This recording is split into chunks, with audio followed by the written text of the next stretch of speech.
হাতে যদি মাত্র 20 মিনিট সময় থাকে তাহলে বানিয়ে ফেলা যাবে মজাদার এই পিঠাটি। বানাতে লাগে না কোনো রকম ঝামেলা, কিন্তু খেতে হয় অসম্ভব মজার। বিশেষ করে বাচ্চারা খুবই পছন্দ করে থাকে। আর এটি দেখতে বিস্কিটের মতো আর খেতে পিঠার মতো, তাই এটির নাম দিয়েছি আমি বিস্কিট পিঠা। চলুন তাহলে কথা না বাড়িয়ে মূল রেসিপিতে চলে যাচ্ছি। আমি এখানে একটি মিক্সি বল নিয়েছি, এখানে দিয়ে দিচ্ছি একটি ডিম। ডিমটি যদি নর্মাল ফ্রিজে থাকে অবশ্যই 30 মিনিট আগে বের করে রাখবেন, বের করে নর্মাল করে নিতে হবে। এখানে দিয়ে দিচ্ছি 1/3 কাপ চিনি। আমার কাছে 1/3 কাপ চিনিটাই পারফেক্ট মনে হয়েছে, আপনারা আপনাদের টেস্ট অনুযায়ী বাড়িয়ে কমিয়ে দিতে পারেন।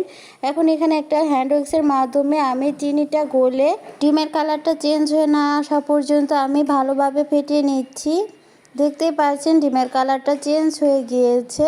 আপনারা যদি চান এখানে ব্লেন্ড করে চিনিটা দিতে পারেন। ব্লেন্ড করে চিনি দেওয়ার কারণে কিন্তু সময়টা কম লাগবে আরও। এখন এখানে দিয়ে দিচ্ছি 1/3 কাপ তেল। তেলের মাপটা কিন্তু অবশ্যই ঠিক রাখতে হবে। এখন আমি একটি হ্যান্ড উইক্সের মাধ্যমে আরও কিছুক্ষণ ভালোভাবে নাড়াচাড়া করে মিশিয়ে নিচ্ছি। তেলের সাথে ডিমটা মিশিয়ে নেওয়ার পর আরও কিছুটা কালার চেঞ্জ হবে, দেখতে পাচ্ছেন এখন কিন্তু আরও কিছুটা কালার চেঞ্জ হয়ে এসেছে। আপনারা যদি পিঠাগুলো বেশি করে বানান এক্ষেত্রে উপকরণগুলো কিন্তু একটু বেশি বেশি দিতে হবে, আর সঙ্গে আটার পরিমাণটাও বেশি করে দিতে হবে। এ পর্যায়ে আমি এখানে দিয়ে দিচ্ছি 1 কাপ পরিমাণ আটা, দিয়ে দিচ্ছি 2 টেবিল চামচ পরিমাণ গুঁড়ো দুধ। এখানে কিন্তু অবশ্যই গুঁড়ো দুধ দিতে হবে, স্কিপ করা যাবে না। গুঁড়ো দুধ দেওয়ার কারণে পিঠাটার ঘ্রাণ কিন্তু অনেকটাই সুন্দর আসে।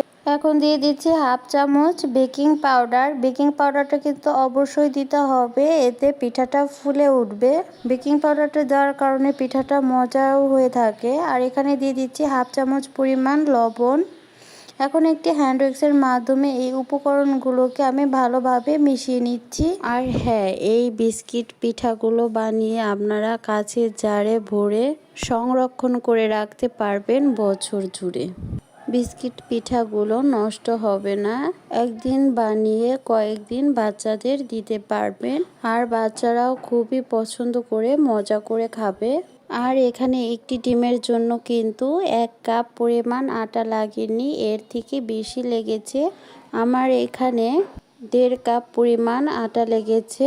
আপনাদেরও কম বেশি লাগতে পারে, সেজন্য অবশ্যই অল্প অল্প করে আটা দিয়ে মাখিয়ে নেবেন।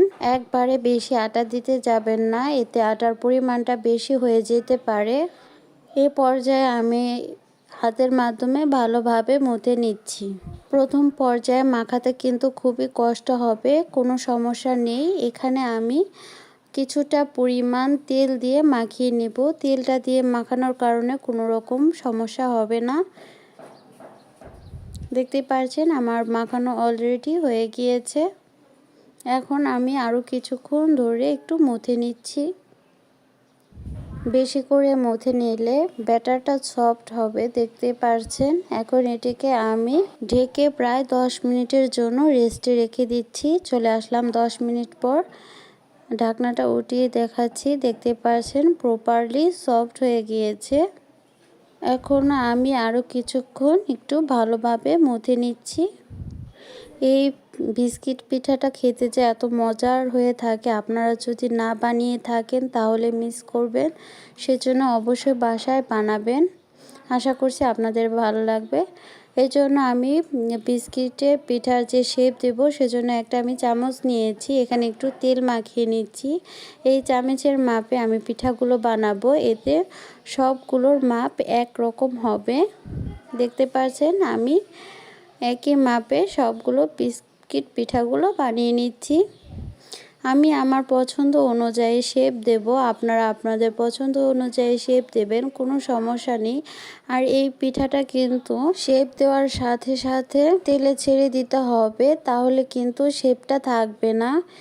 দেখতে পাচ্ছেন আমি একটি নাইফের মাধ্যমে আমি পছন্দ অনুযায়ী শেপ দিয়ে নিচ্ছি। আর আমি পিঠাটা একটু গোল গোল করে নিচ্ছি, আর চাকুর যে উল্টা সাইডটা আছে ওর মাধ্যমে আমি একটু ডিজাইন দিয়ে নিচ্ছি। দেখতে পাচ্ছেন কতটা সুন্দর হয়েছে ডিজাইনটা।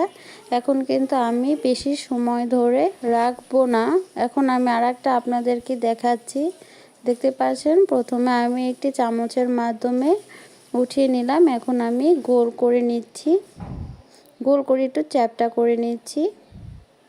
এখন যে নাইফটা ছিল তার উল্টা সাইডে আমি এটা ডিজাইনটা করে নিচ্ছি। আপনারা আপনাদের পছন্দ অনুযায়ী ডিজাইনটা করে নিতে পারেন, কোনো সমস্যা নেই। দেখতে পাচ্ছেন আমার আরেকটা হয়ে গিয়েছে।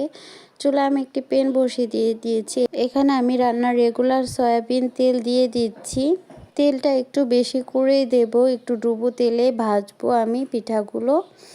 তেলটা যখন একটু গরম হয়ে আসবে তখন মিডিয়াম টু লো ফ্লেমে উল্টে পাল্টে পিঠাগুলো ভেজে নেব। হাই ফ্লেমে কিন্তু ভাজতে যাবেন না, এতে বাইরের কালার চলে আসবে আর ভিতরটাও পারফেক্টলি হবে না, আর খেতেও মজার হয়ে থাকবে না। সেজন্য যখন একটু তেলটা গরম হয়ে আসবে তখন মিডিয়াম টু লো ফ্লেমে দিয়ে পিঠাগুলোকে দিয়ে উল্টে পাল্টে ভেজে নিতে হবে। এখানে কিছুক্ষণ পরপরই উল্টে পাল্টে দিতে হবে, তাই সুন্দর মতন একটি কালার চলে আসবে। দেখতে পাচ্ছেন কত সুন্দর কালার চলে এসেছে। আপনারা চাইলে এই অবস্থাতে উঠিয়ে নিতে পারেন, তবে আমার কাছে যদি একটু বেশি কালার আসে তাহলে ওটা খেতে বেশি ভালো লাগে, সেজন্য আমি উল্টে পাল্টে আরও কিছুক্ষণ ভালোভাবে ভেজে নিচ্ছি। দেখতে পাচ্ছেন কত সুন্দর একটি কালার চলে এসেছে। এই পর্যায়ে আমি সবগুলো বিস্কিট পিঠা উঠিয়ে নিচ্ছি। দেখতে পাচ্ছেন কতটা সুন্দর হয়েছে, খেতে কিন্তু খুবই মজার হয়েছিল। বাচ্চারা খুবই পছন্দ করবে, আর বিশেষ করে এরকম একটি নাস্তা যদি চায়ের আড্ডায় থাকে তাহলে পুরোপুরি জমে যাবে। ভিডিওটি যদি ভালো লেগে থাকে প্লিজ একটি লাইক দিয়ে দেবেন, আর নিত্য নতুন রেসিপি পেতে চাইলে অবশ্যই সাবস্ক্রাইব করে পাশে থাকার বেল বাটনে ক্লিক করে রাখবেন। এতে আমার ভিডিও ছাড়ার সাথে সাথে আপনাদের কাছে নোটিফিকেশন চলে যাবে। আর চাইলে ভিডিওটি আপনারা ফ্রেন্ড এবং ফ্যামিলির সাথে শেয়ার করতে পারেন। আজকের মতন এ পর্যন্তই। আপনারা সবাই ভালো থাকবেন, সুস্থ থাকবেন। দেখা হবে অন্য কোনো রেসিপি নিয়ে। সবাই সবার জন্য দোয়া করবেন। আল্লাহ হাফেজ। আসসালামু আলাইকুম।